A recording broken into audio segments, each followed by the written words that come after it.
बिस्मिल्लाहिर्रहमानिर्रहीम, अस्सलाम वालेकुम। मैं हूं मोहम्मद उस्मान और आप देख रहे हैं प्रोग्राम हरफराज और या मकबूल जान के साथ। नाज़रीन, अमेरिका के अंदर पाकिस्तान के ख़िलाफ़ कानून साजी पर गौर किया जा रहा है और अमेरिकी सेनेट में एक बिल का मसवदा पेश किया गया है जिसमें पाकिस्तान के ख़िलाफ़ नई पाबंदियाँ आयद करने की सिफारिश की गई है। ये बिल है क्या, पाकिस्तान के खिलाफ घेरा तंग क्यों किया जा रहा है, आज हम इसका जायजा लेंगे। आज पाकिस्तान के दफ्तर खारजा ने इस मुजवजा बिल की मजम्मत की और इसको पूरी तरह मुस्तरद किया। हुकूमत और अपोजिशन के रहनुमाओं की वो बयानिए की जंग जो वो सारा दिन कौम के सामने लड़ते हैं, और एक है पाकिस्तान का बयानिया जिसको अमेरिका के अंदर जो है को मानने को तैयार नहीं है। 70,000 से ज़ायद पाकिस्तान के शहरी शहीद हुए दहशतगर्दी खिलाफ जंग में। और यह साहब, ये तो थी हमने बयानिए की जंग जो देखी है, हुकूमत और अपोजिशन बड़ी कामयाबी से एक दूसरे के खिलाफ लड़ रहे हैं, लेकिन पाकिस्तान के बयानिए की जंग कौन लड़ेगा?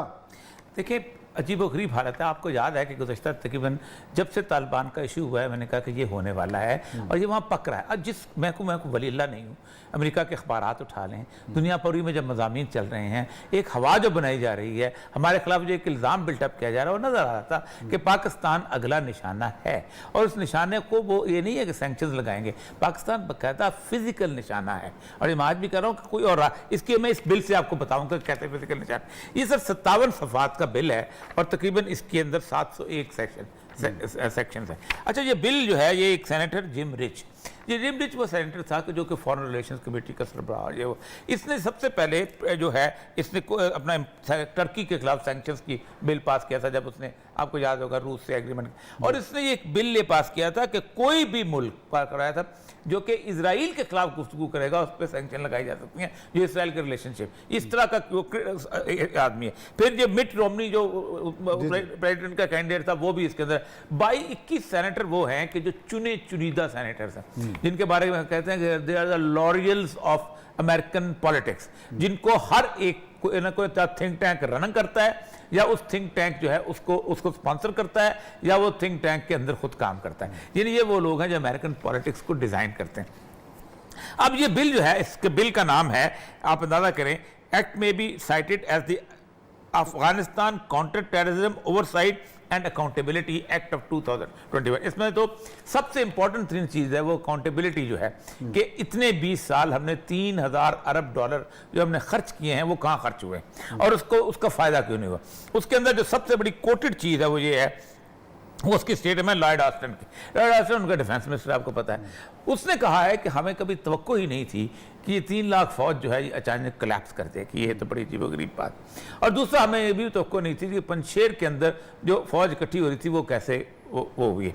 इसीलिए आप याद रखें कि इसके अंदर जो इन्वेस्टिगेशन कही गई है वो 2 चीज़ों के बारे में कही गई है कि पाकिस्तान की ये इन्वेस्टिगेशन करें कि क्या वो पंजशेर में इन्वॉल्व था कि ये नहीं था। अच्छा, ये बकायदा मेंशन मैं अभी पढ़ के सुनाता हूं। ये तो वही सारे इल्जाम हैं जो पंजशेर की क़यादत और शमाली सरहद की क़यादत लगाती रही, वहां से चले आ रहे हैं ना, वहां चले ऊपर से आ रहे हैं। क़यादत तो वहां थी ही कोई नहीं, क़यादत तो बोल नहीं रही थी। और दूसरा ये है कि ये जो फौज गई है ताला, इसको फौज को पहले से कौन मोटिवेट कर रहा था कि तुम बैठ जाओ और तुम ना करो। अच्छा, अब आते हैं, लेकिन सबसे पहले उन्होंने दिए हैं 90 दिन पहले। टोटल जो बिल के अंदर 180 दिन का अरसा है। मतलब अगर कल ये बिल पास हो जाता है तो इसका मतलब यह है कि 6 महीने के अंदर अंदर इस बिल के अंदर मुकम्मल तैयारी होगी क्या करना है। पहली तैयारी उन्होंने दोस्त बनाने की है। हमारे साथ भी तैयारी साथ साथ चलेगी, लेकिन वो तैयारी की है कि president not later than 90 days after the date of enactment of this act the president shall submit the appropriate congressional committee a strategy for a path forward for the relationship of the United States with South and Central Asian countries। क्या मैं बताऊं कि हमारा दोस्त कौन है central Asia में और दुश्मन कौन है। उसमें उन्होंने अजरबैजान, कुर्गिस्तान सब की बातें की। लेकिन हमारा जो सेक्शन 8 है हमारे साथ मुतल्लक आइडेंटिफिकेशन ऑफ द एरियाज, उन एरियाज के बारे में बताया जाए। The United states government can strengthen, मजबूत कर सकती है डिप्लोमेटिक, सफारती, इकोनॉमिक, माशी and defence cooperation with the government of India. अच्छा, वो एरिया प्रेसिडेंट रिपोर्ट करे 90 दिन के अंदर इंडिया के अंदर, इंडिया के साथ हम सफारती और उसके बाद माशी और वो कौन से एरिया है। दूसरा, and defence with India as appropriate to address the economic and security challenges posed by the people's republic of China. Number 1 कि रिपब्लिक ऑफ चाइना ने उसके ऊपर जो थ्रेट्स है उसको कौन कहा, द रशियन फेडरेशन और रूस ने उसके, and the Taliban in this region and an assessment of how the changes to Indian security environment resulting from the Taliban's takeover of Afghanistan will affect United States government with India. ठीक, वो कहते हैं United engagement की अंदर देता है कि तालिबान कैसे, किस तरीके से, किस रूट से इंडिया पे इफेक्ट करेंगे, कश्मीर पे क्या करेंगे, ये पूरी उसकी आगे उसने डिटेल दी हुई है कि क्या करें। ये तो हो गया अफसर इंडिया का। इंडिया का जब वो प्रेसिडेंट रिपोर्ट जमा करा देगा और कहेगा जी देखें बात सुने, तालिबान जो है उनके लिए एक फ्री पैसेज जो है, Pakistan is no more buffer state, वो आ जा रहे हैं, हो रहे हैं। अलकायदा, अब अलकायदा इंडिया, आप सोचें 3 साल पहले वो जो वुड्रो विल्सन सेंटर थे उसने इतनी बड़ी रिपोर्ट बनाई थी किसकी, अलकायदा इंडिया चैप्टर की, और उसने वो मौलाना आसिम उमर का वो देखा था सामने बैठा हुआ है, और फिर उसके अंदर उसने बकायदा कश्मीर चैप्टर में उसने इसको जो था जाकिर मूसा इसको हेड बताया था और बहुत सारे लोगों को बताया था। दूसरा है जी 2002 का सेक्शन 2 इन जनरल क्या है, not later than 180 days after the enactment of this act and not less frequently than annually there after.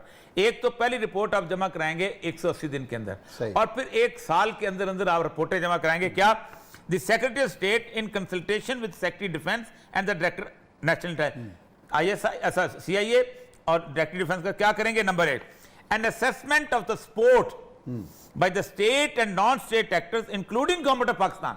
अच्छा, और ये वही नुकता है जिसपे पाकिस्तान आगे सुने सर, आगे सुने, कल परसों की बात नहीं कही, including government of Pakistan for the Taliban between 2001 and 2020।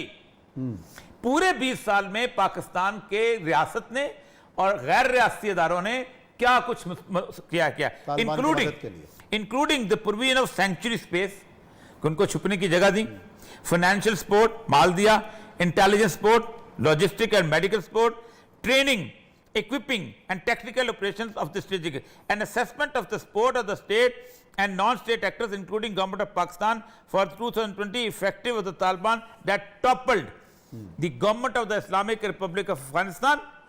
ये कैसे हुई, including the provision of sanctuary space, financial support, intelligence support, logistics support। इसके आगे उन्होंने फिर पंजशेर का जिक्र किया है कि the support of the state के पंजशेर वैली में offensive of the Taliban against the Panjshir valley and Afghan resistance force. और ये सब इसका तो मतलब ये है कि हम अपने बयानिया को, जो पाकिस्तान का बयानिया है, वो हम उनको समझा नहीं सके, उनको बयान नहीं कर सके। मैं भी मुशाहिद हुसैन साहब का, आपने बयानिया पकड़ा हुआ है अमेरिका का, अपना बयानिया तो बता नहीं रहे आप। अच्छा, वो कहता है अमेरिका का पकड़ा हुआ, तो अमेरिका ही हमारा बयानिया नहीं मान रहा। देखिए, वो लॉयड ऑस्टिन कहता है कि हमारी कामयाबी को नहीं देखते, हमने 14 दिन के अंदर 1.5 लाख बंदा निकाला है वहां से, ये कामयाबी है, और वो हमारी मदद से निकाला है। लेकिन नहीं सर, जब तक आप अमेरिका का कागज पकड़ के चलते थे, ये आज भी कहता हूं, जॉर्ज टेनेट ने कहा था हम सोचते थे पाकिस्तान 3 चीजें मानेगा, पाकिस्तान ने 7 मान ली और हमने 7 मान के उनको साबित कर दिया। के बाद भी हमारा ये हाल हो रहा है कि तो मत मानो ना। मैं तो कल भी कहा है कि अगर पाकिस्तान आज तालिबान को तस्लीम कर ले, पाकिस्तान इस रीजन की इतनी बड़ी ताकत बन जाता है, एक आपकी आर्मी और दूसरा उनकी प्रॉपर्टी। ये बहुत बड़ा मौजू है, मेरा ख्याल इसको इशू के ऊपर कल भी हम बात करेंगे कि हम अब हमारी स्ट्रेटेजी क्या होनी चाहिए, हमें अपने अगर ये 180 डेज गुजर जाते हैं ना, तो उसके बाद आप एक्सपेक्ट करें कि 6 महीने के बाद कोई ना कोई जंग आपकी खा इंडिया के थ्रू होती है या अमेरिका जो है इंटरनेशनल फोर्स। चलें, यहाँ ब्रेक का वक्त है, ब्रेक लेते हैं, ब्रेक के बाद आएंगे और जिक्र करेंगे कि सियासी सूरत हाल का, कि कौमी असम्बली का मुश्तरका इजलास पार्लियामेंट का बुलाने की हुकूमत ने तैयारी की है इंतखाबी इस्लाहात के ऊपर, अपोजिशन क्यों इसको नहीं मान रही, इस पर बात करेंगे ब्रेक के बाद।